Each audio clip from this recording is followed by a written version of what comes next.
Quand on se pose 2 secondes, c'est quand même dingue de se dire, tu prends quelqu'un entre 4 yeux, le mec arrive sans forcément avoir de besoin, sans forcément avoir d'envie, et simplement avec des mots, t'arrives dans une situation où à la fin le gars te donne du pognon. Quand on prend du recul, ce schéma-là est complètement dingue. Et quand j'ai vu ça à la télé, dans les séries et tout, je me suis dit, je veux être ce gars, tu vois. Je veux être ce gars qui arrive à vendre un stylo à un mec qui a pas de doigts. J'ai compris par la suite que c'était pas possible, et qu'en fait c'était beaucoup de storytelling. Mais c'est ce truc-là, vendre, qui m'a quoi qu'il arrive poussé dans la fosse, et qui m'a fait faire mes premiers pas, ouais, j'en suis convaincu. Je m'appelle Gérald Faure. Chaque semaine dans ce podcast, j'interviewe des personnalités au parcours d'exception. À travers ces entretiens, je suis à la recherche des 20% d'actions qui ont mené à 80% de leurs résultats. Ici, pas le temps pour le storytelling, nous allons chercher les leviers directement actionnables pour scaler nos vies et scaler nos business. Je vous interromps juste quelques secondes avant cet épisode puisqu'on a eu un problème de son au moment où on a enregistré l'épisode avec Alexis. Donc je vous présente toutes mes excuses. J'espère que ça n'altérera pas trop la qualité de l'épisode. J'ai pas trop de doutes. En tout cas, je pense que vous allez pouvoir apprécier l'énergie et la franchise d'Alexis. Alexis est quelqu'un de bluffant en termes de mindset et en termes d'exécution. Vous allez le voir dans cet épisode. En tout cas, moi, j'ai pris un sacré coup de pied aux fesses. Donc, je vous souhaite un bon épisode. Je vous présente à tous et à toutes mes excuses pour la qualité du son. Et puis, je vous laisse revenir vers moi pour me donner votre avis sur ce super épisode. À bientôt et bonne écoute. Bon Alexis, je lance l'enregistrement, sinon on va jamais le faire. On va jamais le lancer. Tu vas encore avoir 25 idées à la seconde et on va jamais pouvoir commencer ce podcast. Donc ça y est, là ça y est, on part pour à peu près 1 heure. Ça me fait super plaisir de t'avoir ici. Ça a été hyper vite cette histoire de podcast. Je t'ai dit, on discutait, je t'ai dit viens on fait un podcast et voilà.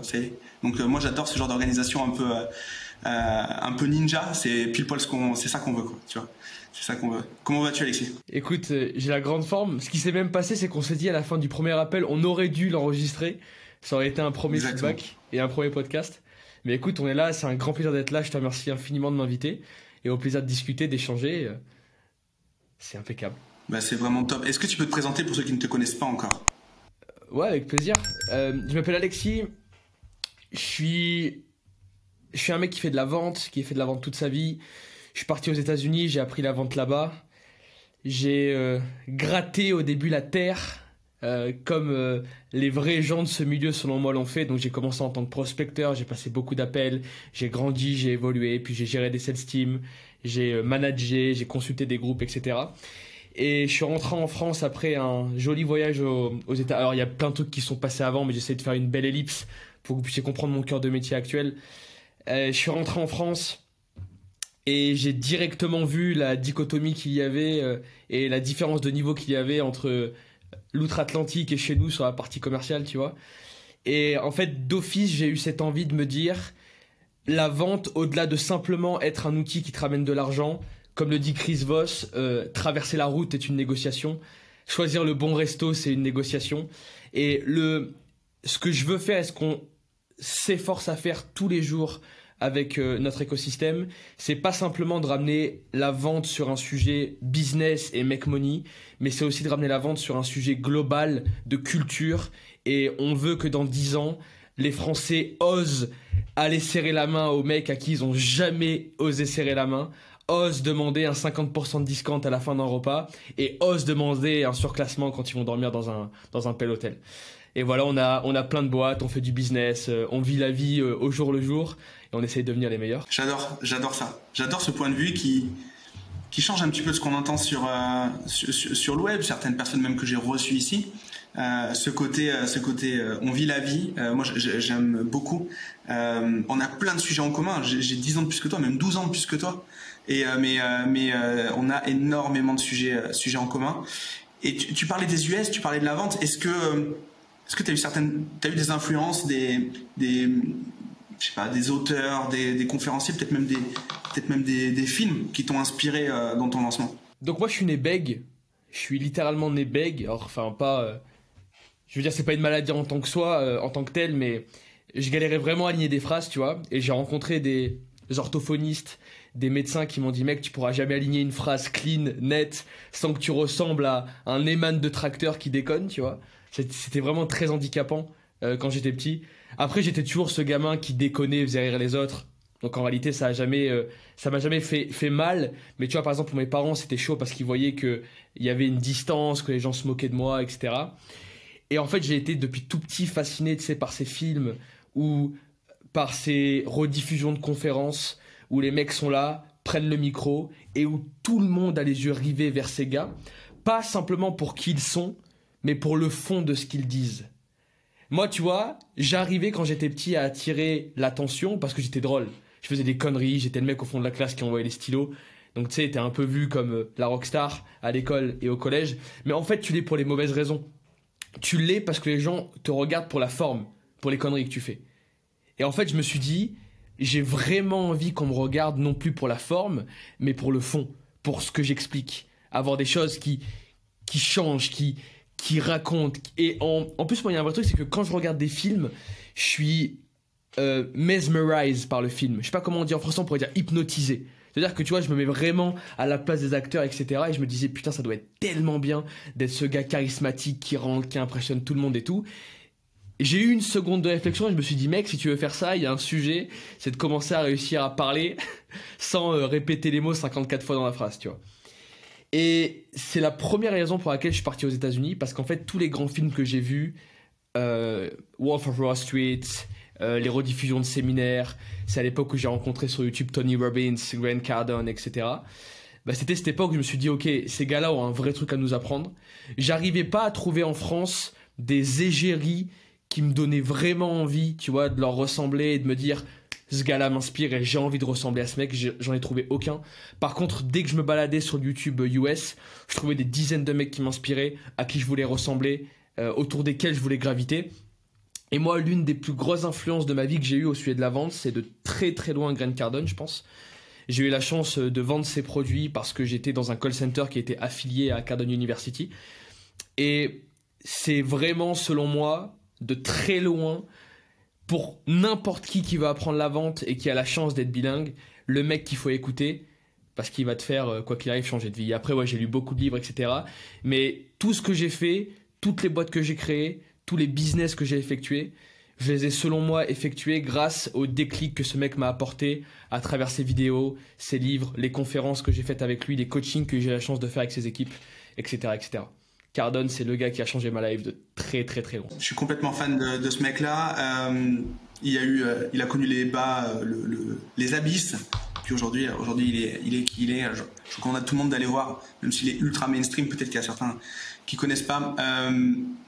La vente en France, tu parlais des US, la vente en France, elle est perçue comment d'après toi? Je m'en parle pas.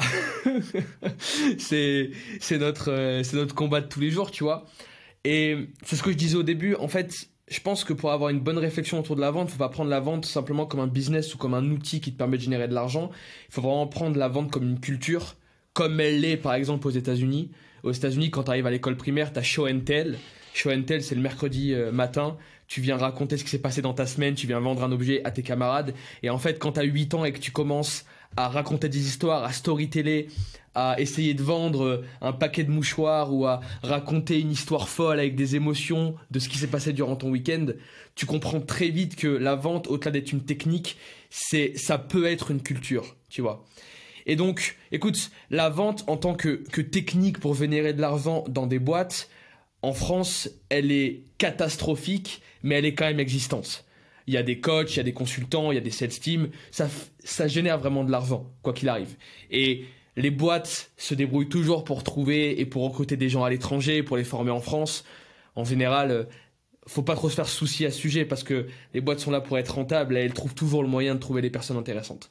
Par contre, ce qui, moi, me fait vraiment beaucoup de peine, c'est la vente en tant que culture et la vente pour le mass market, tu vois. Et c'est la raison pour laquelle on essaie vraiment, et j'essaie vraiment d'avoir un discours très général qui peut plaire à tout le monde et de simplement dire la vente au-delà de générer de l'argent, c'est encore une fois cette volonté d'aller rencontrer des nouvelles personnes, ce truc-là de networker, ce truc-là de arriver dans un hôtel et simplement au lieu d'aller prendre sa clé et de se camoufler dans sa chambre à l'écart, d'aller serrer la main aux gens qui se trouvent dans le lobby, etc., etc.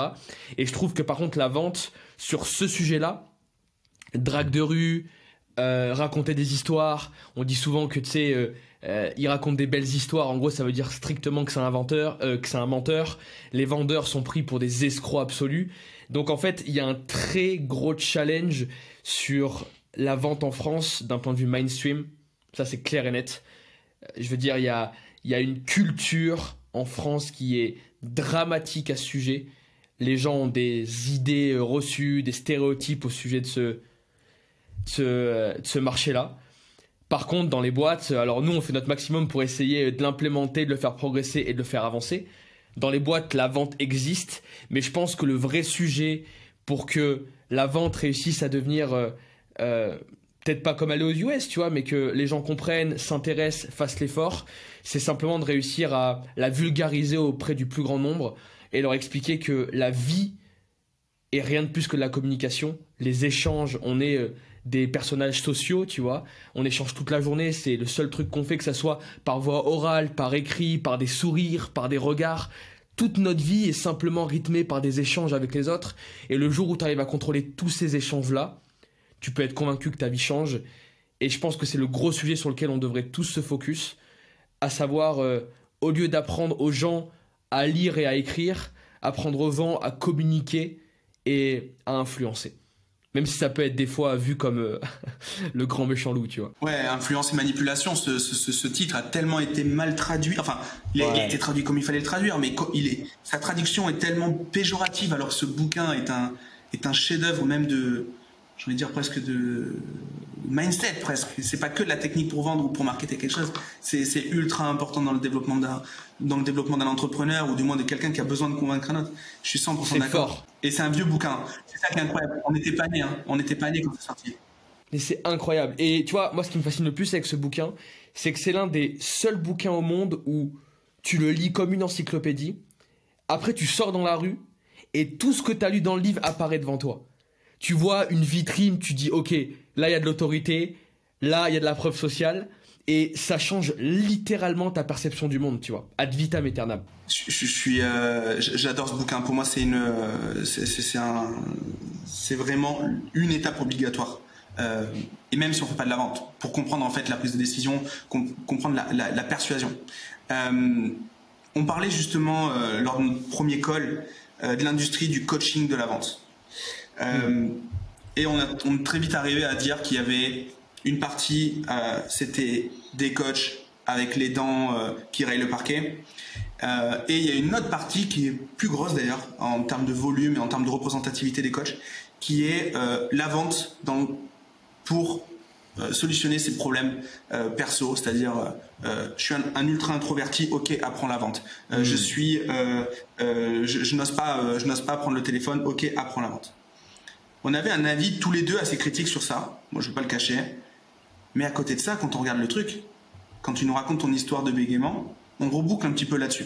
Est-ce que toi, c'est la vente qui t'a débloqué ou la vente c'est une finalité? Moi je pense que la vente m'a débloqué, mais je pense que je suis un mauvais exemple. En fait, quand on disait qu'on était assez critique vis-à-vis de ces mecs-là, ça veut pas dire... En fait, le challenge, c'est pas que ces gens-là fassent du coaching en vente pour que les gens se sentent bien. Le challenge, c'est que ces gens-là... Ah non, c'est sur la promesse. C'est ça, exactement. Tu vois, et ça, par contre, je trouve que c'est un vrai drame. C'est un vrai drame. Mais moi, clairement, écoute, j'ai toujours voulu faire de l'argent, j'ai toujours voulu être reconnu, j'ai toujours voulu être famous, j'ai toujours voulu que les gens gravitent autour de moi. Depuis tout petit, je suis comme ça, tu vois, j'ai envie que les gens me regardent, je suis un mec comme ça, je peux pas l'expliquer. Et je pense que vraiment, la vente, ça a été un start pour moi. Et alors, c'est pas une finalité parce qu'en fait, au plus t'avances et au plus tu te rends compte que la vente, ça fait partie d'un process global. Tu vois, les gens au début pensent que la vente, c'est un point précis du business, ce qu'on appelle le closing, closer le deal, le conclure, le finaliser.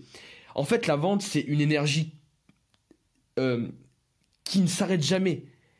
Ça signifie que tu closes ton client, il te donne de l'argent, tu lui délivres un service, mais si tu fais l'effort pendant que tu es en train de lui délivrer ce service, de toujours être dans cette attitude de vente, de garder les mêmes systèmes d'influence et de manipulation que tu gardes durant le closing pur et dur, tu peux être sûr à 100% que la LTV, autrement dit la valeur que le client va te rapporter sur le long terme, sera infiniment plus grande.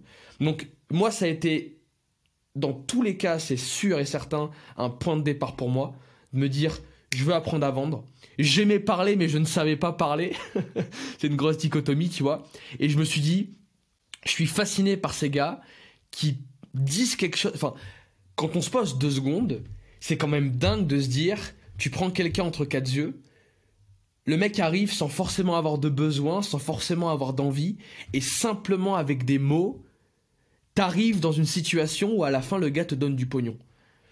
Moi je trouve que quand on step back, quand on prend du recul, ce schéma-là est complètement dingue. Et quand j'ai vu ça à la télé, dans les séries et tout, je me suis dit, je veux être ce gars, tu vois. Je veux être ce gars qui arrive à vendre un stylo à un mec qui a pas de doigts. J'ai compris par la suite que c'était pas possible et qu'en fait c'était beaucoup de storytelling. Mais c'est ce truc-là, vendre, qui m'a quoi qu'il arrive poussé dans la fosse et qui m'a fait faire mes premiers pas, ouais, j'en suis convaincu. Ta vie ressemble à quoi? Parce que tu nous as parlé de tes débuts, ton bégaiement, tu nous as parlé de tes envies. Aujourd'hui, ton éloquence, toutes les personnes qui nous écoutent aujourd'hui ne pourra dire le contraire. T'es ultra éloquent. T'as fait des concours d'éloquence aussi, je crois d'ailleurs. Ouais, ça c'était chaud, ça c'était chaud. Bah tu vois, vas-y, raconte-nous ça. J'ai toujours voulu me faire mal en fait. Donc tu vois, je suis un sportif à côté et j'ai toujours eu un esprit très compétitif. Alors ça veut pas dire que je suis par exemple mauvais perdant. Je suis très bon perdant. J'apprécie. Alors, personne n'apprécie perdre.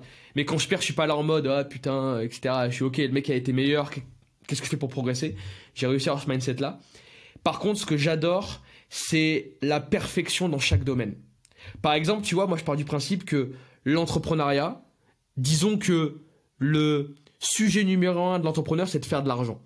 Si on prend comme objectif le fait de faire de l'argent, moi, dans ma vision du monde, faire de l'argent, c'est pas plus compliqué que réussir à faire 3 lucarnes d'affilée à 35 mètres, que de réussir à envoyer 50 jabs parfaits sur un menton, que de réussir à faire le Tour de France en vélo, tu vois.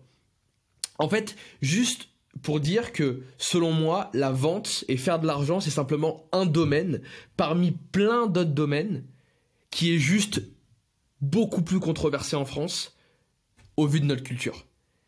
Et c'est intéressant parce que moi, du coup, j'ai toujours été fasciné par plein de choses. J'ai fait plein de choses dans ma vie, plein de sports différents.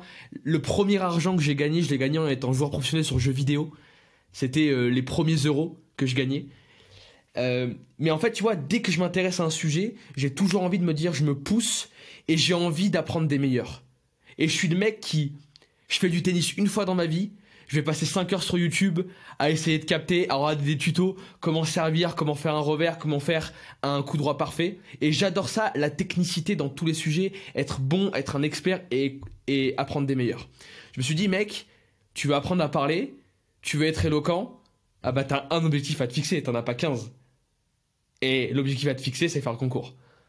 C'est faire le concours. Et je l'ai fait, je me suis fait exploser, j'ai pas été très bon, tu vois. Par contre, je l'ai fait. Et ouais, je l'ai fait, j'ai fait des plaidoiries parce que c'est tellement excitant comme truc. Et en fait, ce qui est magnifique, c'est cette loi snowball effect, l'effet boule de neige. L'effet boule de neige. Ouais. Ça, c'est merveilleux, les gens se rendent pas compte, mais je vous promets, si tout le monde fait l'effort ici de se dire, je choisis un domaine, peu importe lequel, et je passe 1 heure par jour à faire ce truc, tous les jours, eh ben, il y a une seule question à se poser, c'est dans 1 an, dans 365 jours, retournez-vous et regardez le chemin que vous avez parcouru. Les gens n'ont pas idée. En fait, l'esprit humain a beaucoup de mal à s'imaginer le système de compounding, d'exponentialité. Par exemple, c'est un test qui est très simple et très intéressant. Tu demandes à quelqu'un de t'évaluer la valeur de E de 10, donc exponentielle de 10. Le mec va toujours la surestimer par rapport à la vraie valeur.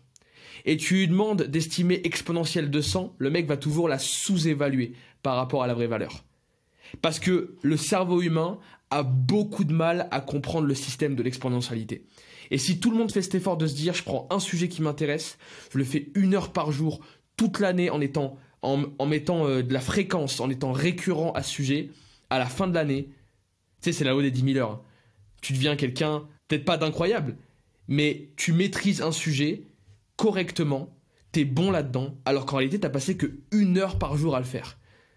Et ça, c'est quelque chose de formidable. Et toi, aujourd'hui, du coup, est-ce que au niveau de ton éloquence, etc., au niveau de tous ces sujets-là, où tu as fait ton concours, de tes propres mots, tu dis que tu t'es fait rétamer, est-ce que tu continues à passer du temps, justement, sur ce skill?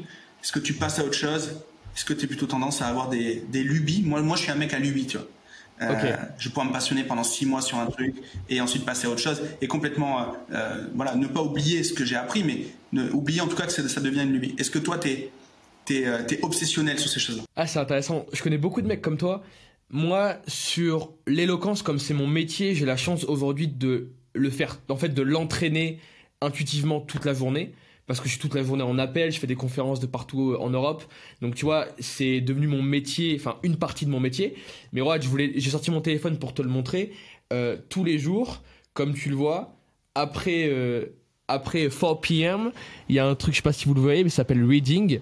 Et en fait, Reading, c'est 45 minutes de lecture à voix haute. Je me mets dehors, ou quand je suis à Dubaï, je me fous sur le balcon parce que je suis dedans, je casse la tête à tout le monde. Je me mets sur mon balcon, je prends un bouquin, et je vis le texte. Et ça, en fait, c'est un truc que tout le monde peut faire, tu vois. Si ici, je pense que dans les gens qui t'écoutent, il y a des personnes qui galèrent à parler aux gens, à aller dehors, qui ont envie de parler au repas de famille, mais qui ne le font pas sous peur que les autres se moquent d'eux par la suite. Ce genre de... Je pense que je dois parler à pas mal de monde quand je dis ça. Et en fait, commencer par une toute petite action. Commencer par se dire... 10 minutes par jour, je vais prendre un bouquin qui me fait kiffer, je vais me mettre dehors et je vais le lire à voix haute, en marchant, en exagérant les gestes, en criant, en hurlant haut et fort. Et tu vois, ne serait-ce que mettre de la fréquence, mettre de la récurrence, le faire tous les jours, 10 minutes, lire un petit bouquin à voix haute et faire cet effort, ça change des vies. Et ça, j'en suis convaincu. Et moi, encore aujourd'hui, maintenant je le fais en anglais parce que je commence à faire des conférences en anglais et qu'il faut que je prenne du niveau sur les termes très techniques anglophones. Je le fais en anglais, mais oui, tous les jours je continue à m'entraîner sur l'éloquence parce que selon moi, c'est la compétence. J'ai un board dans lequel je traite les compétences et les connaissances en fonction du sujet d'importance. Et par exemple, moi... Ça allait être ma prochaine question, ça. Ça allait être ma prochaine question. Je te laisse vas-y dérouler, mais tu vas voir. Je la devance. Et moi, tu vois, en tête de liste, j'ai dans le board de la connaissance, la psychologie humaine, et dans le board de la compétence, la vente et l'éloquence. Et en fait, je pars du principe, et ça j'en suis convaincu parce que les centaines d'élèves qui sont passés par chez nous, les centaines de collaborateurs que j'ai eus en sont la preuve vivante. Si, à partir du moment où quelqu'un maîtrise la connaissance de la psychologie humaine et les compétences de la vente et de l'éloquence, il n'aura jamais aucun challenge de finance. Jamais. Et ça, vous pouvez me croire ou non, faites l'effort, essayez, testez. C'est une garantie de résultat, comme on les aime, tu vois. La semaine dernière, j'ai Jonathan Hachi qui m'a invité dans un de ses groupes de mastermind pour expliquer un peu ce que je faisais, etc. Et il y en a un des membres qui me demande justement si demain tout s'arrête, tu dois repartir à faire un truc, etc. Tu pars sur quoi? Je dis je pars à faire de la vente. Je sais pas si je suis bon vendeur ou je sais pas si ça n'a jamais été mon métier, mais pour moi c'est la compétence fondamentale. Et la compétence, elle est fondamentale parce qu'elle est importante dans tous les business, à tous les niveaux de business d'ailleurs, au début, mais même tu closais pour Grant Cardone, donc je veux dire, même pour les plus grands, il y a besoin de closer. Et en plus, elle est capitale. Pour pas que je me fasse assassiner, j'étais pas chez Grant Cardone parce que je sais que les gens vont être très reliable sur les faits. Ouais, ils vont être ouais, donc c'est pour ça que c'est important de préciser les choses. J'étais dans un call center à Miami et ce call center avait une association, un partnership avec Cardone University et du coup on vendait ses formations en partnership. J'étais pas chez le réfé. T'étais pas chez lui, mais tu vendais du Grant Cardone du moins. Disons ça comme ça. Ok. En fait, voilà, il y en a besoin à tous les niveaux. Et comme on le disait tout à l'heure, avec influence, manipulation, etc., comprendre la vente, ça permet de comprendre quasiment la totalité du reste du business. Ton accroche marketing, quand tu as déjà eu des gens au téléphone et que tu connais vraiment les pain points, elle est forcément plus facile à trouver parce que tu as discuté avec des vrais gens. Tu n'as pas discuté avec le média buyer ou le mec qui écrit des emails. Tu as discuté avec l'avatar. Et donc, moi, je suis 100% d'accord avec toi. Si demain tout s'arrêtait, je partirais faire du closing, c'est sûr. Et tu vois, c'est super intéressant parce que, en fait, il faut réussir à scinder deux choses. Les gens demandent quel est le meilleur moyen pour devenir riche rapidement. Le meilleur moyen pour devenir riche rapidement, c'est factuel, c'est les finances. Ça, on peut pas, les finances, c'est le secteur d'activité qui crée le plus de millionnaires. Pour devenir riche rapidement, c'est les finances. Par contre, parce que il y a le sujet du rapidement. Rapidement dans les finances, c'est pas 2 mois, c'est quelques années, tu vois. Par contre, quel est le meilleur moyen sur Terre de commencer à gagner de l'argent, donc pas devenir millionnaire, mais gagner de l'argent rapidement. Et là, je vous le garantis, encore une fois, 5 sur 5, quoi qu'il arrive, ce sera la vente. Parce que la vente, c'est l'étape qui est la plus proche de la transaction. Tu peux pas faire plus proche. Si tu es au marketing, tu es un step avant la vente. Si tu es dans la vente, c'est toi qui récupères l'argent. Et ce truc-là d'avoir de la proximité avec l'argent au tout début, même si tu fais pas de la vente pendant 10 ans, mais je trouve que commencer par la vente, c'est un moteur qui est exceptionnel parce que ça te permet d'avoir une overview du business. Par exemple, tu vois, moi j'ai vendu tellement de produits, j'ai vendu des bateaux, j'ai vendu des maisons, j'ai vendu des voitures, j'ai vendu un avion. Alors j'ai pas vendu l'avion, mais j'ai fait une mise en relation pour l'achat d'un jet privé. Donc tu vois, en fait, et à chaque fois que tu vends, on vend des terrains de paddle sur Dubaï, on fait de la voiture de location, et on a 5 agences différentes, on vend des centaines de produits différents à travers le monde, des dizaines de formations différentes. Et en fait, tu te rends compte que à chaque fois que tu vends un nouveau produit, même si tu dois pas devenir un expert dans ce domaine, tu dois quand même comprendre, avoir une vision, une overview de cet écosystème. Et ce qui est fou dans cette compétence, c'est que du coup, quand tu commences par la vente, tu es obligé de faire l'effort de toucher à tout, de comprendre et d'avoir une belle vision d'ensemble. Et du coup, commencer par la vente, son aventure entrepreneuriale, c'est selon moi super sexy parce que ça te permet de commencer à un certain niveau sur plein de domaines, d'avoir, tu vois, une base commune à plein de domaines que les gens n'auront pas. Et tu vas rencontrer des personnes qui seront extrêmement bonnes dans un domaine mais qui auront plein de lacunes dans d'autres. Toi, tu seras extrêmement bon en vente et en plus, comme tu auras vendu plein de domaines différents, tu auras un socle commun ultra intéressant sur tout un tas de domaines qui sont pertinents aujourd'hui, tu vois. J'aime beaucoup. Est-ce que tu nous expliquais un petit peu les différentes choses que tu vends, ton quotidien aujourd'hui? Est-ce que tu peux nous expliquer déjà ton activité? Quel est ton job aujourd'hui et comment ça se passe au quotidien? Alors comment ça se passe au quotidien? Je pense que la question en cache deux. Il y a une question de fond et une question de forme. Dans la forme, c'est chaud, c'est la guerre, tu vois. Je montrais mon agenda tout à l'heure. Je peux le remontrer si vous voulez, mais moi, c'est lever tous les matins, 5h30. J'ai beaucoup de rendez-vous toute la journée. Je suis un mec extrêmement méticuleux. D'ailleurs, on me le reproche souvent. Mais parce que du coup, j'ai pas de vie. Je fais que travailler toute la journée, tu vois. Mais c'est lever 5h30, morning ritual, les rendez-vous, le repas, le sport. Donc, dans la forme, c'est beaucoup de fréquences. Ça, c'est l'un des gros downside de la vente. Donc, downside, ça signifie inconvénient, upside, avantage, downside, inconvénient. L'un des gros downside de la vente, c'est que c'est extrêmement énergivore. Par exemple, quand tu fais du trading, ça compound dans le temps. Ça signifie que au début, bam, tu fais du trading, ok, c'est cool. Puis après, tu commences à comprendre les patterns, tu connais les lectures graphiques. Et en fait, au plus tu avances, au moins tu as besoin de passer de temps pour gagner de l'argent. La vente, c'est une constante évolution. Parce que quand tu as commencé à closer des mecs à 10K, tu veux closer des mecs à 100, puis des mecs à 1 million, puis des mecs à 10 millions. Et à chaque fois que tu passes de step, c'est toute une nouvelle connaissance et une nouvelle compétence que tu dois apprendre. Et c'est la raison pour laquelle nous, tu vois, même si on a aujourd'hui des très bons sales qui closent, le fait est qu'on doit être continuellement derrière eux. Parce que l'objectif, c'est plus qu'ils closent des deals à 10K ou à 20K, mais qu'ils closent des deals à 100, 200 ou 1 million. Et c'est la raison pour laquelle, dans la forme, c'est très prenant parce qu'il faut travailler tous les jours, il y a beaucoup de challenges à gérer. Et bon, c'est aussi ça, l'entrepreneuriat. Et dans le fond, ce qu'on fait, c'est extrêmement simple. Donc, on a plusieurs boîtes. La boîte sur laquelle on travaille beaucoup en ce moment, c'est Closers, qui est écrit juste ici. On a 3 business models. Le business model numéro 1, c'est que des gens nous payent pour qu'on les forme à la vente. Là, gros disclaimer, on n'est pas une agence ou une formation de closing comme les gens l'entendent aujourd'hui sur le marché.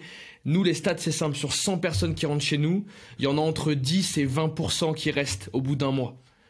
Autrement dit, il y a 80% des gens qui abandonnent sur les 30 premiers jours de la formation. Parce que c'est pas du e-learning, les gars. Faut aller dehors, tu fais du PUA, tu dois aller faire des pièces de théâtre dehors devant tout le monde, tu dois te lever dans le métro et chanter. C'est des trucs que pas grand monde ne peut faire. Et on a une formation qui est vraiment difficile, vraiment challengeante, un petit peu comme les forces spéciales, tu vois, de l'armée. Un truc où beaucoup de gens veulent rentrer. On a beaucoup de gens qui veulent rentrer chez nous, mais très peu de gens y arrivent parce qu'on est ultra sélectif. Ça, c'est le premier business model. On forme les gens à devenir des vrais vendeurs pour qu'ils changent leur vie. Autre truc aussi, on n'a pas un angle mass market. Je sais qu'aujourd'hui, 95% des gens qui font de la formation en closing ont un angle très mass market, à savoir, viens faire tes 5 appels par jour, faire tes 3 000 € par mois et vivre où tu veux dans le monde. Nous, c'est Si tu rentres chez nous, c'est pour faire des millions. Pour faire des millions, c'est 15 heures par jour. Et il faut vraiment se bouger le cul. Par contre, on te garantit un truc. Si tu travailles, si tu as la motivation, si tu te bouges assez, je te garantis que tu vas changer ta vie. Par contre, il faut vouloir se bouger et vraiment avoir envie. Et ces mecs-là, on les forme, on fait devenir les meilleurs sales possibles et on continue à les suivre au quotidien. Le business model numéro 2, qui est de l'autre côté, la partie B2B, c'est que des gros groupes, des startups, des infopreneurs, d'ailleurs on a des clients en commun, Gérald, nous payent pour qu'on puisse mettre en place chez eux des systèmes de vente, les consulter, mettre en place chez eux de la stratégie commerciale qui est ultra importante. Le challenge aujourd'hui des agences de recrutement en France, c'est qu'ils te balancent des vendeurs dans les pattes sans réfléchir à la stratégie et sans réfléchir au management. Je vais te donner un secret, je préfère 1000 fois avoir des mauvais vendeurs avec un très bon manager que des très bons vendeurs avec un mauvais manager. Et nous, la vraie différence qu'on essaye d'apporter, c'est de créer cette structure au sein des boîtes dans lesquelles on leur apporte à la fois la partie RH pure et dure, donc nos vendeurs, aussi la structure avec du DRH, du manager, du head of sales, et aussi la partie stratégique pour que la vente devienne un vrai département de leur entreprise. Et le troisième business model, c'est comme Uber. We are plugging each other, guys. On les met en contact. À savoir nos sales qui sont formés et qui deviennent bons, on les place dans les entreprises partenaires qui nous rémunèrent pour avoir accès à de la RH. Et nous, on se rémunère sur le chiffre d'affaires global qui est généré par les deux entités. C'est l'une de mes boîtes et celle sur laquelle on met le plus de focus en ce moment parce qu'il y a un marché énorme qui est allé chercher, qu'on a énormément de demandes. Et à côté, on a plein d'autres agences, plein d'autres boîtes. Je pense que c'est le sujet parce qu'on parle de la vente aujourd'hui. Donc, c'est la boîte qu'il faut nommer et qu'il faut présenter. Après, sans rentrer dans le détail, après, tu as d'autres activités qui vont apporter justement, mettre en valeur Closers par du marketing, par de la prod, par plein de choses. Et c'est ça qui est intéressant. Ton écosystème le monstre s'auto-nourrit, quoi. Chacune des étapes bonifie l'ensemble du système. Et ça, j'aime beaucoup cette approche-là. En fait, tu vois, quand on a commencé avec mon associé, moi, j'ai jamais eu d'argent dans ma vie, tu vois. Et je suis né dans une famille très modeste, j'ai dû me débrouiller par moi-même, ça a été la galère, etc. Et je me suis dit, c'est pas possible. Tu vois, t'as un nouveau client, donc t'augmentes ta base client de +1. Et je me dis, quand le mec est rentré chez moi, à partir de ce moment où il est chez moi, comment c'est possible que le gars utilise sa carte bancaire dans d'autres endroits que dans ma maison? C'est impossible.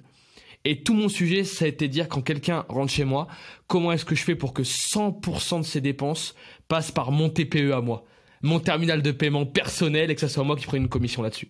Et tout notre sujet, pendant ces 3 dernières années, ça a été de créer un écosystème avec du marketing, de la presse, du branding, de l'acquisition, etc., etc. Pour se dire, quand on a un client qui est satisfait de nos compétences dans la vente et que du coup on lui génère de l'argent, on peut le rediriger chez nos partenaires ou chez nos boîtes dans lesquelles on est au capital.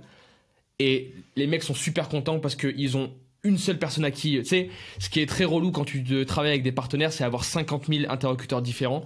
Et nous, la chance qu'on a, c'est qu'en ayant un seul écosystème, les gens peuvent avoir accès à des centaines de services différents, uniquement en ayant un ou deux interlocuteurs au sein de l'écosystème. Et ça facilite grandement les choses. Et on a poussé la réflexion extrêmement loin, tu vois.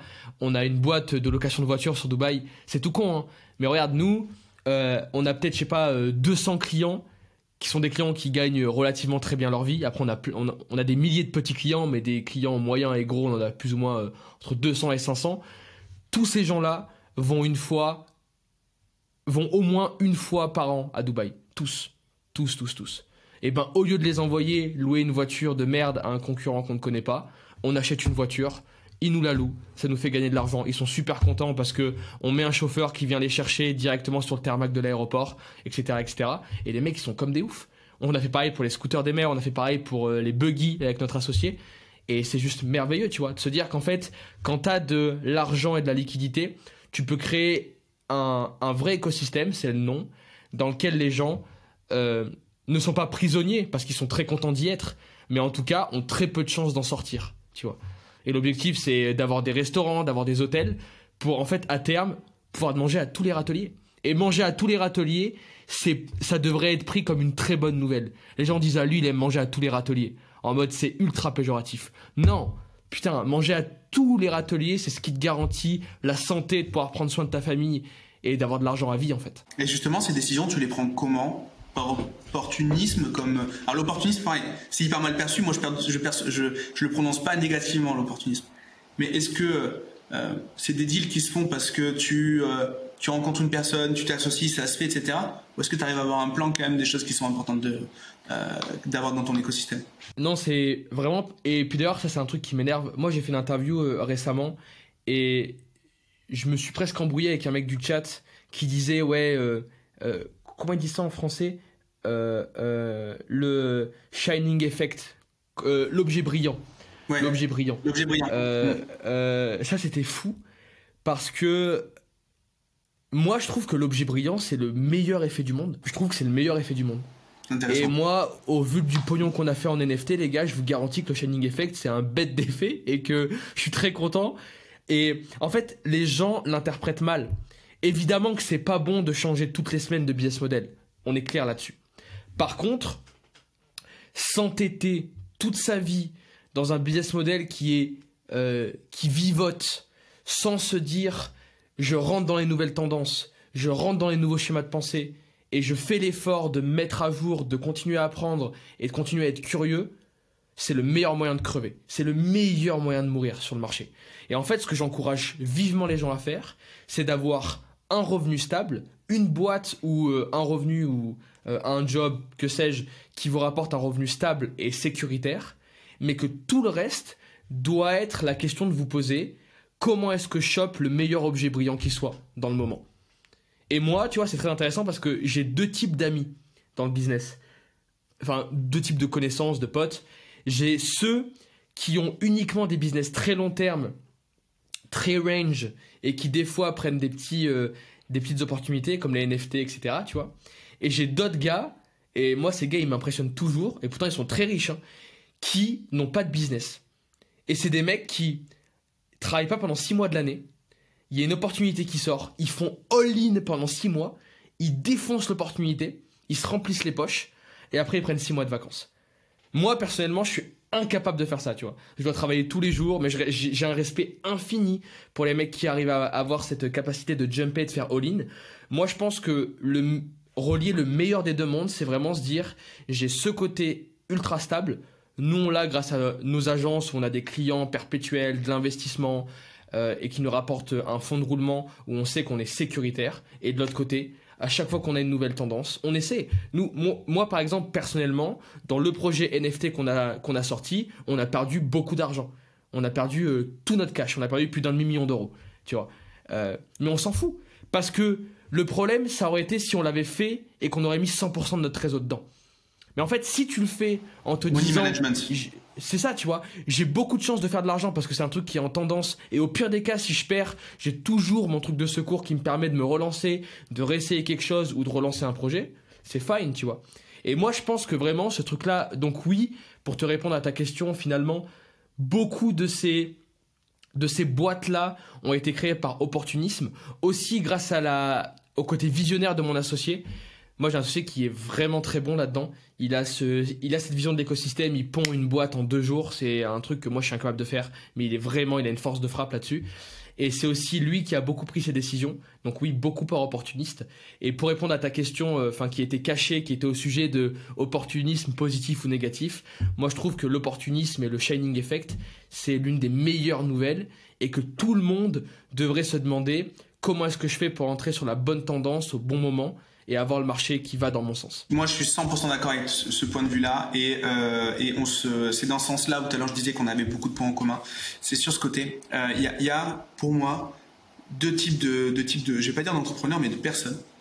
Il y a ceux qui vont voir la vision comme étant juste un accomplissement de leur boîte et donc ils vont voir la vision à titre pro.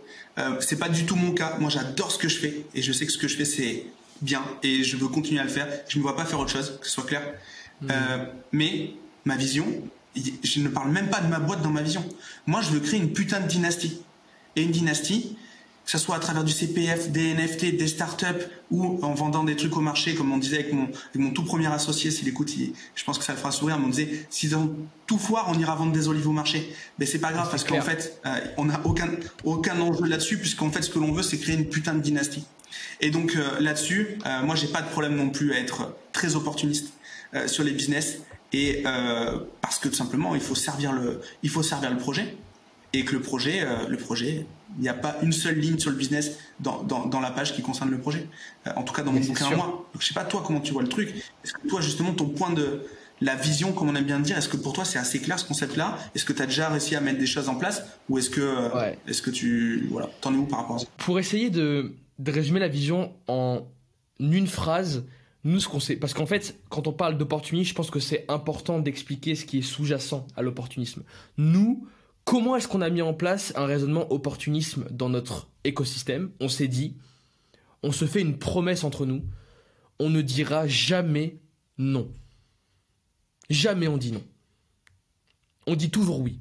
Autrement dit, moi, alors je vais peut-être paraître pour un gros menteur ou un enculé, mais quand quelqu'un me dit « Oh, je cherche quelqu'un parce que je vais acheter telle voiture ultra rare, tu t'y connais là-dedans », je vais lui dire « Mec, écoute, je suis le meilleur gars dans ce domaine, je suis un expert absolu, tu me laisses 48 heures, je te fais une proposition pour qu'on puisse avancer. » Et en fait, nous, toute notre vie, ça a été ça.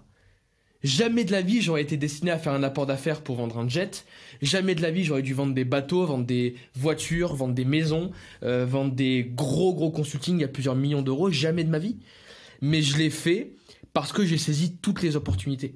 Et parce que quand quelqu'un m'a dit est-ce que tu sais faire ça? J'ai pas dit non, je sais pas faire. Attends, je vais essayer de faire un truc. Ou non, je sais pas faire. Désolé, trouve quelqu'un d'autre. Mais je lui ai dit oui, je suis le meilleur. Tu me laisses 48 heures, je reviens vers toi et puis on avance. Et ce que ça faisait, c'est que je disais oui, on raccrochait, et ça me laissait 48 heures pour trouver le putain de réseau, pour me bouger le cul, pour trouver les bonnes personnes, et pour faire l'effort d'aller délivrer le produit ou le service que ce mec cherchait. Et je trouve que cette mentalité-là de se dire je me mets dos au mur, et peu importe ce qu'on me demande, je dirai toujours oui, et je vais toujours faire l'effort d'aller chercher le truc que les personnes veulent, c'est l'un des meilleurs moyens de saisir toutes les opportunités, de comprendre vraiment l'opportunisme et de faire l'effort d'accroître son réseau et de diversifier ses sources d'activité, ses sources de revenus et ses activités. Ce que tu fais en faisant ça, t'es pas expert de la bagnole. T'es expert dans le fait de trouver une solution à un mec qui a pas envie de le faire. Et en fait, t'es là pour lui donner un coup de main. Et si on dézoome le truc, c'est ce qu'on disait tout à l'heure, que ce soit du NFT, des startups ou je ne sais quoi, ça reste des business. Et donc là, c'est pareil, ça reste des opportunités. Et ton expertise, c'est de résoudre justement, ce que les gens viennent chercher, ça va être justement de résoudre ce genre de besoin, presque conciergerie de luxe, quoi. Et c'est que ça. Mais c'est que ça. Et tu vois, ça me fait tellement plaisir que tu dises ça parce que moi je répète ça tous les jours à mes sales. Je leur dis, le seul challenge qu'on a, c'est que nos prospects, ils ont pas assez de problèmes. Et moi, plein de fois, quand je dis toujours, tu sais, parce que comme on a une vision américaine de la vente, on est pushy. Ça veut dire que même si un gars nous dit non, on va essayer d'aller creuser, etc. Et ben, quand un mec nous dit non, on pose une question du style « Ok, je te remercie. Merci de ta décision. Ça fait plaisir d'avoir quelqu'un franc, honnête et qui soit cash. On a besoin de ça pour pouvoir avancer. Dis-moi, quels sont tes 3 besoins actuels? Peu importe, dis-moi tout. Tu veux une maison, tu as besoin de fringues. Quels sont les 3 besoins que tu as actuellement et que tu n'arrives pas à assouvir via ton réseau ou via ta propre démarche personnelle? Quels sont-ils? Fais-moi une liste de tes 3 besoins actuels. Nous, on a 2 questions en fin d'appel. Fais-moi une liste de tes 3 besoins actuels et fais-moi une liste de 3 personnes que je peux contacter aujourd'hui et avec qui je peux faire du business. Parce que par mathématiques, on est la moyenne des 5 personnes qu'on fréquente le plus. Ça signifie que si toi, tu as été intéressé par notre service, tu fréquentes forcément des gens qui sont aussi intéressés par ce qu'on fait. Donc, fais-moi une liste de 3 numéros de téléphone que je peux appeler maintenant et qui vont être intéressés par travailler avec nous. Et ça, c'est merveilleux. Parce que t'imagines quand un sales il comprend ça, il se dit attends c'est fou parce que on me donne un leads. Tu vois, moi au début je m'amuse dans le moment de l'onboarding et je dis à mes sales, selon vous c'est quoi le taux de conversion le plus haut que vous pouvez atteindre? Ils me disent 80%, ça sera incroyable, 90%. Je les regarde dans les yeux, je dis les gars vous foutez de ma gueule ou quoi? Ils me disent comment ça, je comprends pas. Je leur dis chez nous, on veut être à 200 ou 300% de taux de conversion. Et là, ils bug complet. Ils se mettent de travers, il y a de la bave qui sort de la bouche, tu vois. Ils disent, mais je comprends pas comment c'est possible. Les gars, le réseau, les gars. Et si chaque mec que tu as au téléphone, tu sais, c'est simple, hein, tu fais les stats, mathématiquement, tu es à 5 poignées de main de n'importe qui dans le monde. Mathématiquement. Moi, je pense que je suis peut-être à 2 poignées de main parce que je commence à avoir beaucoup de gens que je connais, tu vois. Mais une personne lambda est à 5 poignées de main de n'importe qui dans le monde. Donc forcément, dans le réseau de la personne, il y a 1, 2, 3, 5, 10, 15, 20 000, 50 000 clients potentiels qui t'attendent. Donc qu'est-ce qui fait que tu fasses pas ce putain d'effort à chaque appel que tu passes, à chaque rencontre que tu fais, que si le mec n'est pas intéressé en face de toi, tu dis ok mec, je comprends, t'as le droit de pas être intéressé. D'ailleurs, tu sais même pas réellement ce qu'on fait, donc comment est-ce que tu pourrais être intéressé alors que tu connais vraiment pas encore l'étendue de notre réseau et de notre écosystème? Mais dis-moi, pour qu'on puisse commencer à créer un lien de confiance, c'est que je te montre à quel point on est des professionnels. Cite-moi 3 numéros, 3 gens de ton réseau que je peux contacter aujourd'hui et qui ont des besoins que je vais pouvoir résoudre, avec un grand sourire. Et nous, on a généré littéralement des millions d'euros avec des leads qu'on n'a même pas payés pour la simple et bonne raison qu'on allait gratter leur réseau. Et ça, c'est une force qui est absolue. C'est hyper smart. Tout le monde bataille à vouloir développer sa LTV, donc sa valeur par client, t'en parlais tout à l'heure, en vendant plus de choses à la même personne. Mais en fait, on peut également développer sa LTV en mobilisant de la génération de réseaux. C'est clair, c'est très smart. Et je t'avoue que cette façon de l'amener, je l'ai jamais pratiqué avant ça et je trouve ça très bien. Ça sera implémenté. J'espère que ceux qui nous écoutent feront pareil. Ah, mais c'est ça qu'on veut. Et c'est trop important parce qu'en fait, le pouvoir du compounding, c'est le pouvoir du MLM, tu vois. Alors, le MLM, c'est dingue parce que le MLM, c'est un business model de gentleman pratiqué par des voyous. Et ça, c'est très dommage parce qu'il y a beaucoup d'enculés dans ce milieu-là. Mais le business model du MLM, c'est le meilleur business model du monde de très très loin. Le seul problème, c'est qu'il est créé et qu'il est exécuté par des connards. Et que du coup, comme l'image du MLM est noircie, il y a très peu de gens legit qui veulent s'y lancer, qui veulent faire un truc très propre dedans. Mais en fait, le pouvoir du marketing de réseau, d'avoir plusieurs niveaux et d'aller compound via ton réseau, c'est un truc qui est juste absolument formidable parce qu'en fait, tu joues sur le temps de chacun. Le problème, c'est que toi, tu as un temps qui est limité quotidiennement. Si tu es une équipe de 10 personnes, ils ont un temps qui est limité. Mais si demain, de manière naturelle, tu es une équipe de 10 000 personnes, bah voilà, tu as ta réponse en fait. Tu as ta putain de réponse. Et ça, c'est game changer. C'est vraiment top. Merci pour tous tes partages. Non, j'ai des questions que j'aime bien poser à la fin, mais pour toi, je les ai un petit peu customisées parce que je veux des réponses un peu à la hauteur de ce que tu nous as promis dans tes échanges, dans ton énergie. Et du coup, je commence gentiment, mais tu vas voir, ça va se durcir. Vas-y. Si tu avais dû faire autre chose que de la vente, ça aurait pu être quoi? J'aurais été trader, j'aurais été consultant en finance, j'aurais été expert de marché, j'aurais dirigé une salle de marché, que sais-je. Ça, c'est pour la partie pognon, si j'aurais vraiment voulu faire du pognon comme je voulais le faire. Sinon, j'aurais été dans le sport. Enfin, pas dans le sport, mais dans la compétition à haut niveau. Que ce soit dans le jeu vidéo, que ce soit dans la boxe. J'ai fait beaucoup de boxe dans ma vie. J'en ai fait beaucoup quand j'étais aux États-Unis, j'en fais encore beaucoup maintenant. En fait, j'adore m'imposer des disciplines, m'imposer des routines, être ultra précis, travailler comme un enculé. J'adore ça. J'ai un problème, mais j'adore morfler, tu vois. C'est un truc que j'aime, galérer toute la journée. Et j'aurais été dans un milieu qui a beaucoup de pression, beaucoup de stress pour pouvoir avancer, me pousser. Ça aurait été pour faire de l'argent, forcément les finances. Et pour briller, ça aurait été le milieu du sport, quoi qu'il arrive. Et j'aurais choisi un sport où il y a du pognon, tu vois. Je serais pas allé faire des fléchettes. Je serais allé faire de la boxe, du foot, que sais-je, tu vois. T'as déjà fait un peu de rugby? Ouais, j'ai fait 3 ans de rugby. J'étais seconde ligne. Tu jouais quel poste? J'ai joué seconde ligne et troisième ligne. J'étais pas très bon en attaque, mais j'étais un très gros défenseur. Les besogneux comme ça, c'est des très bons troisième lignes. Je te voyais à fond là-dedans. Ouais, tu vois, je suis pas trop trompé. Jusqu'aujourd'hui, donc tu peux nous rappeler ton âge? J'ai actuellement 20 ans. On n'est pas obligé, hein. Non, je suis né le 31 mars 2002. J'ai donc eu 20 ans le 31 mars 2022. Bim, ça calme. Du coup, sur ces premières 20 années d'existence, quelle est ta plus grande fierté? Ma plus grosse déception, c'est de ne pas avoir commencé plus tôt. Ma plus grosse fierté, c'est d'avoir changé des vies. Pas commencé plus tôt, t'as commencé quand même plus tôt que la moyenne. Après, je sais que la moyenne, je pense pas que ce soit une métrique qui t'intéresse, mais t'aurais voulu faire comment du coup? J'aurais voulu faire show and tell à 6 ans quand j'étais en cours. J'aurais voulu commencer à dealer des téléphones ou même du shit dans la cour quand j'avais 9 ans. J'aurais voulu être là plus tôt, comprendre les choses, me bouger, faire les efforts. Malheureusement, ça n'a pas été le cas. Mais moi, tu vois, je trouve que l'âge, c'est une métrique qui est fucked up. Tu me parles pas d'âge, comme dirait Kylian Mbappé. Et mec, c'est tout en fait. C'est ensuite de se bouger le cul, de faire l'effort. C'est possible pour tout le monde. Et j'aurais aimé faire ça plus tôt, tu vois. Comprendre les choses, m'intéresser plus tôt, pas être aliéné par le système réussir à m'émanciper du système plus tôt que ce que je l'ai fait, même si je l'ai fait à l'âge de 11-12 ans, tu vois. Mais quand je vois des mecs de 10 ans qui font déjà 50K par mois en faisant de l'achat-revente ou qui vendent de la limonade dans les neighborhoods à Houston et qui font 10-20K par mois, je me dis que j'ai du retard. Ouais. Même si par rapport au reste du monde, je suis quand même relativement en avance. Ça me fait du bien de l'entendre quand même, parce que souvent quand on se reproche, enfin quand on a cette frustration-là, c'est qu'on l'a vécu. Je me dis à quel moment t'as pu, malgré tout, tu vois, on prend la distance, après chacun est comme il est, mais à quel moment t'as pu être dans ton lit, les yeux ouverts comme ça, en te disant putain j'ai perdu du temps, tu vois, ça j'ai du mal à le croire. Ouais, t'es jure, brillant et t'as fait des trucs à 200 à l'heure. je te jure que c'est ça. Et parce que tu vois, moi j'ai toujours eu cette vision de se dire fais tes 5 ans de prison maintenant et après ça ira mieux. Tu vois, pay the price now. Pay the price now. Now.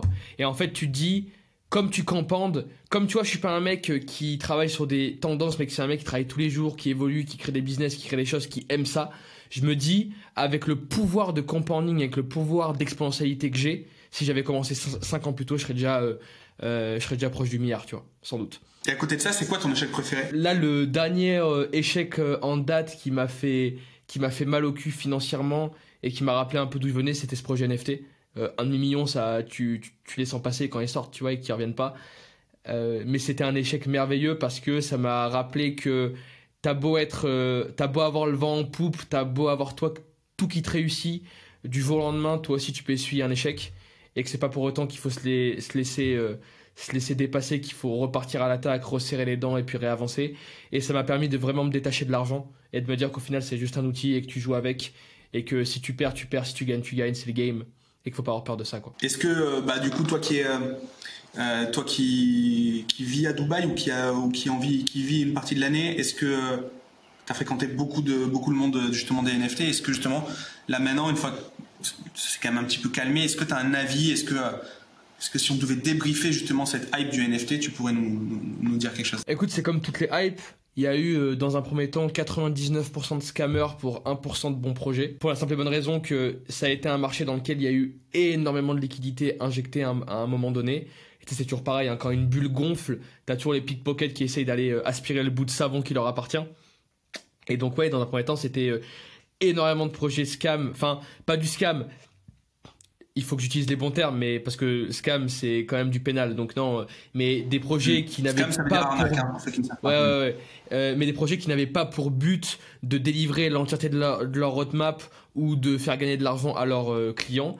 Des projets qui avaient uniquement pour but de se remplir les poches, de s'en foutre plein les poches, de rug pull, comme on dit, c'est-à-dire de retirer l'argent le plus vite possible et de pouvoir se barrer avec. Ça, c'était 99% des projets qu'on a vus et des gens qui étaient autour de nous. Nous, et il y a plein de gens qui ont essayé de lancer des projets legit aussi. Il y en a qui ont réussi, il y en a qui n'ont pas réussi. C'était beaucoup de scams. Je pense que le NFT en tant que tel, la technologie, elle est juste merveilleuse. Ça va changer beaucoup de choses dans le monde du luxe. Donc je pense que c'est une techno sur laquelle il faut investir sur le très long terme. Par exemple, le jour où Louis Vuitton a la possibilité de supprimer 90% des contrefaçons en ayant un petit code barre ou une petite NFT pour chaque sac qui est vendu, ça sera game changer. Pareil pour les très grandes marques, pour tout le domaine du luxe, ça va être absolument fou. Et il y a plein de sujets sur lesquels ça va être dingue, comme par exemple, tu vois, dans le monde des formations, demain tu crées une université dans laquelle les places sont limitées et c'est un truc sur lequel on est en train de réfléchir, tu limites les places à 200, tu mets un prix fixe et en fait c'est les élèves qui se revendent entre eux leur NFT, ça serait juste incroyable. Donc le potentiel d'utilisation de cette technologie, elle est juste absolument phénoménale, comme la blockchain l'est, by the way. Mais sur le début de la hype, comme dans le monde de la crypto, il y a eu énormément de scams, énormément de projets pas sérieux, et il y en a beaucoup qui ont morflé, d'autres qui ont fait beaucoup d'argent, et là ça commence à se stabiliser, et au plus on avance, au plus les projets qui sortent, et au plus les expériences qui sont faites sont des expériences sérieuses, des projets qui ont du background, qui ont du track record, et qui sont là pour créer des choses merveilleuses sur l'avenir, tu vois. J'adore le fait que maintenant, il y a des NFT qui sont utilisés sans que forcément les utilisateurs soient au courant. Il y a... 1 mois et demi, 2 mois, je sais plus, ma nana a été invitée par sa meilleure pote, une de ses meilleures potes, à un concert et en fait c'était le concert d'Ed Sheeran au Stade de France et les places étaient en NFT et ni l'une ni l'autre, d'ailleurs c'est Natacha qui nous aide à produire le podcast, je lui passe le bonjour. L'une ni l'autre, elles ne savent ce que c'est qu'un NFT, enfin elles le savent d'une manière voilà, elles le savent parce qu'on en a parlé et qu'on les a saoulés à des repas entre mecs, quoi. Clairement, on va pas se mentir. Elles, ça ne les passionne pas. Elles voulaient juste aller voir Ed Sheeran. Et elles sont rentrées grâce à des NFT sans le savoir. Et moi, je l'ai su 10 jours après parce que j'ai vu un article passer. Et là, à ce moment-là, je me dis, ok, c'est bon. On est en train de, quand on l'utilise sans même comprendre réellement ce que c'est, etc., Ça veut dire que ça devient évident. Il y a une vraie utilité. Tu sais, c'est les 3 étapes. C'est Idriss qui dit ça, je crois. Quand j'étais à Toulon, je crois qu'il a dit ça. Il dit que les 3 étapes de la révolution, c'est ridicule, dangereux et évident. Je crois bien le citer si je dis ça. Et le moment où tu commences à les utiliser sans même t'en rendre compte, c'est que ça devient vraiment self-evident. Ça devient vraiment self-evident. Et on est en plein dedans. C'est clair, c'est clair. Moi, j'ai hâte de voir ce que ça va donner d'ici les prochains mois, les prochaines années. Mais c'est sûr qu'on tient un truc extraordinaire. Maintenant, la suite, c'est quoi pour toi? Dans quoi on va pouvoir te retrouver? Quels sont tes futurs projets? Qu'est-ce qu'on peut te souhaiter pour la suite? Qu'est-ce qu'on peut me souhaiter? C'est une belle internationalisation. Je vais m'expliquer un petit peu sur le sujet. Ce qui se passe en France, pour l'instant, c'est que nous, dans un premier temps, on s'est vraiment focus sur le marché de l'infoprenariat parce que c'était là où on avait du réseau. Tous les amis qu'on connaît, tous les gros infopreneurs du monde, enfin, en France, on les connaît extrêmement bien, c'est nos potes via plein de trucs différents.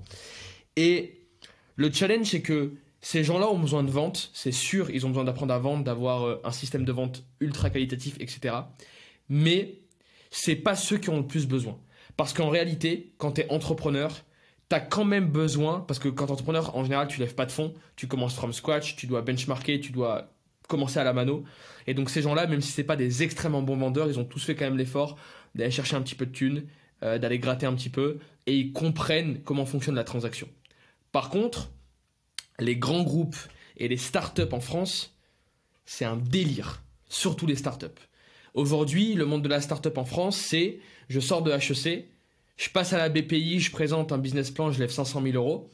Et ces 500 000 euros sur 3 ans me servent à venir en bureau en Aston Martin, cramer des dompés en boîte le week-end et acheter des iMac pour toute l'équipe pour faire genre mon travail. Grosso modo. Rien de plus. Et là, tu te dis, il y a un vrai gros problème. Pour ceux qui sont un peu plus sérieux, ces 500 000 euros, t'en as 95% qui partent dans le développement du produit. Selon moi, c'est encore pire. Parce que mettre 95% dans le produit et 5% dans la vente et le marketing, c'est se tirer, c'est pas une balle dans le pied, mec, c'est un RPG que tu te fous dans le pied, tu vois. C'est dramatique. Voilà, ça c'est pour poser les bases en France. Donc, il y a un besoin qui est 10 fois plus gros sur le monde des NFT et sur le monde des NFT, sur le monde des startups et sur le monde des grands groupes que ce qu'il y a dans le monde de l'entrepreneuriat. C'est la raison pour laquelle on s'associe avec un gros mec du monde des startups, etc. Bref, ça sera public dans pas très longtemps. Et à côté, pourquoi je parlais d'internationalisation? Parce qu'il y a un marché qui est fou à aller prendre. Et d'ailleurs, je vous le donne si vous voulez. Comme ça, vous pourrez aller checker de votre côté. Il y a un marché qui est incroyable à aller prendre. C'est le marché des startups aux États-Unis. Alors, je m'explique. Ça ne veut pas dire qu'on va aller concurrencer les boîtes commerciales qu'il y a aux États-Unis. Parce que clairement, je vous le dis, les boîtes de commerce qui sont aux États-Unis, elles sont 10 fois meilleures que nous. Elles sont meilleures, elles sont là depuis 30 ans, elles ont les meilleurs track records, elles ont des centaines de millions d'euros d'investisseurs derrière eux qui injectent sans arrêt, etc. Donc forcément, ils ont des années, ils sont à des années-lumière de ce que nous, on propose. Maintenant, tu sais, c'est comme le dropshipping. Moi, je me suis toujours demandé pourquoi les gens ils font du dropshipping de la Chine vers la France et pourquoi personne n'a jamais fait du dropshipping de la France vers le Japon ou vers la Chine. Ben moi, j'ai un pote qui habite à Marseille, qui vend des bougies à la lavande au Japon. Il vend les bougies $58 pièce, mec. $58 la putain de bougie. Parce qu'en gros, en Chine et au Japon, il y a une série qui est super connue, un peu comme Plus belle la vie en France, tu vois, où en gros, t'as des mecs qui sont dans les lavandes en Provence, et tu vois tous les Chinois, et enfin tous les Asiates, quand ils viennent en France durant l'été, ils prennent des putains de photos des lavandes, mec. Moi, j'ai un pote qui s'est dit, vas-y, tu sais quoi, je vais faire un all-in, je crée un dropshipping, je crée genre un e-com où je prends un petit fournisseur dans le sud, il me fait des petits sachets de lavande, des bougies à lavande et je les ship, mec, au Japon. Bah, le mec, il a fait 10 millions, tu vois. Il fait 10 millions par an, mais bref, tu vois. Et en fait, moi, je suis beaucoup sur ce truc-là de reverse mining, essayer de renverser les schémas de pensée, parce que dans l'approche de Palo Alto, on appelle ça un virage à 180. On appelle ça une réaction paradoxale. Réaction paradoxale. Faire un virage à 180 degrés. Et nous, ce qu'on s'est dit, c'est on va pas aller concurrencer le marché des startups aux États-Unis, mais on va suivre le modèle de startups. Il y a des très grosses startups. Il y a des histoires de startups qui sont dingues. En gros, tu as des histoires par exemple, Calendly. Calendly, c'est super intéressant. Calendly, c'est un mec, c'est un Africain qui est parti à San Francisco, qui a levé quelques millions de dollars en seeds. J'ai pas les chiffres, disons 5 millions de dollars par exemple. 5 millions de dollars pour nous Français, ça paraît énorme. Par contre, 5 millions de dollars dans la vallée, mec, c'est des bouts de chewing-gum, c'est rien. Du coup, le problème, c'est que comme dans la vallée, tu as énormément de liquidité qui est injectée, les prix d'agence sont multipliés par 15. Tu vois, se faire un logo en agence dans la vallée, c'est 200 000 dollars. Donc tu te dis que si pour un logo, tu dois payer 200 000 dollars, imagine le prix du funnel, tu vois. Autrement dit, avec 5 millions, tu lances même pas un produit. T'es à poil, mec. Avec 5 millions, t'as même pas commencé à développer ton service, t'as pas lancé ton produit, enfin bref, t'as rien, t'es mort. Lui, il s'est dit, je vais aller dans un marché qui est bien moins concurrentiel. Il est venu en Europe. Avec 5 millions de dollars en Europe, tu crées un pays presque, tellement que c'est pas cher chez nous les coûts, et tellement que tu peux trouver des astuces pour réduire les coûts au maximum. Il a explosé en Europe comme on le connaît aujourd'hui. Il s'est créé un track record monstrueux avec toutes les datas qu'il avait eues, le nombre d'utilisateurs, etc. Il est reparti aux États-Unis et là, il a fait une levée de fonds qui est magistrale. Nous, ce qu'on se souhaite là pour l'année prochaine, on a déjà beaucoup de contacts sur San Francisco. Moi, je pars à San Francisco de novembre jusqu'à mi-janvier, normalement. J'ai beaucoup de rendez-vous avec des startups américaines. Et l'objectif, c'est d'aller prendre des startups qui ont levé des fonds, mais qui n'ont pas levé assez de fonds pour passer ce seuil critique d'investissement pour pouvoir exploser aux États-Unis, de les ramener en Europe, de les faire exploser sur le territoire européen avec nos méthodes de vente, de marketing. Ça va en plus beaucoup leur plaire parce que les mecs aux US sont là pour vendre et nous, on a la même vision qu'eux. Leur faire de l'argent, leur créer un très gros track record sur le marché européen pour qu'ils puissent repartir aux États-Unis et se développer à l'international. Très smart, très très smart. C'est vrai qu'on veut absolument internationaliser les boîtes françaises, mais amener le marché français et surtout les moyens, parce que c'est vrai qu'on a des super ingés. Là, tu parlais de la com, etc. Tu parlais pas du produit parce que c'est pas ton sujet, mais en plus de ça, on a les meilleurs ingés. Et le même ingé que t'envoies à San Francisco, tu le payes 2 à 3 fois plus cher minimum. Donc, c'est vraiment terrible. Et ça d'ailleurs, moi c'est un truc on n'a pas trop parlé de la France, mais c'est un truc qui m'énerve vraiment vis-à-vis de ce pays. C'est le manque de respect qu'on a envers nos lumières. Tu vois, il y a une invention que j'ai vu passer sur le tour Super France qu'a fait Gunther Pauli. Il parlait du Li-Fi. Je sais pas si tu sais ce que c'est le Li-Fi. Tu vois ce que c'est ou pas? Je crois que tu m'en as parlé la dernière fois, mais je sais plus. Dis-moi. Donc le Li-Fi, c'est le Wi-Fi par la lumière.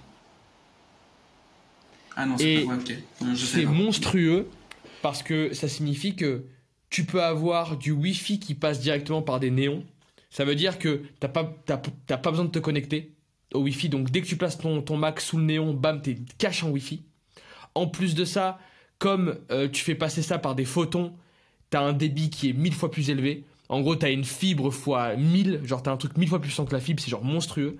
Et tu supprimes des millions et des millions et des millions de problèmes.